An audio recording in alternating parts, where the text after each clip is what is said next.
Hi guys! Magdidilig tayo ng mga halaman. Kasi hindi to na abot sa ulan.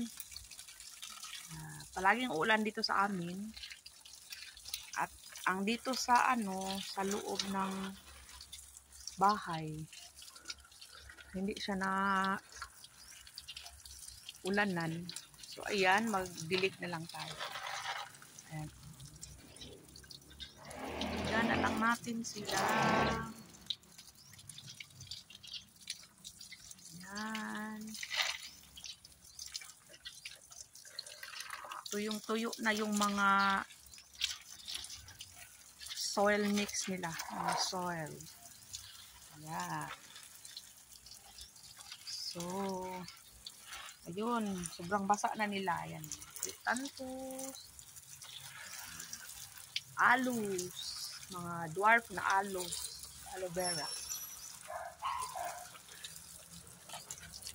Ayan. Cactus.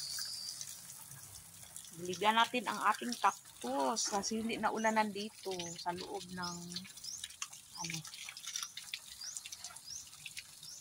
sa loob ng bahay. Hindi naman to sa loob. Nakatago siya sa may nakatago siya. Kasi bawal naman ito palaging maulanan kasi mabulok yung mga nila roots. At ayun, patay na sila dayon. Patay, unti-unting mapatay ang ating cactus pag palaging uulan. Pero may iba naman na makasurvive sila sa ulan, yung mga common cactus, may makasurvive sa ulan. So, yung iba, nabubulok yung iba. Ayan, yung mga succulent natin, matatanda na yung succulent natin. Kailangan na tong ipang-ripat kasi ayan, yung mga succulent natin. Sobrang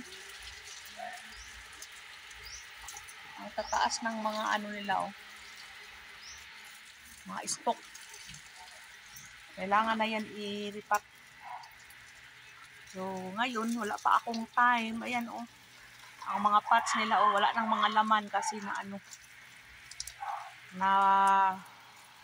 namatay na kasi hindi masyadong naalagaan.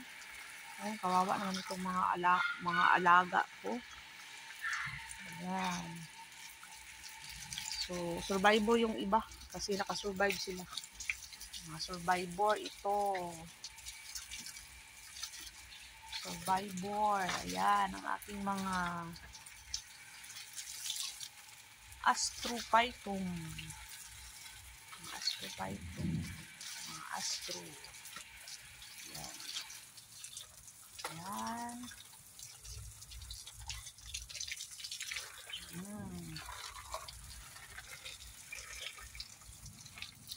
Okay.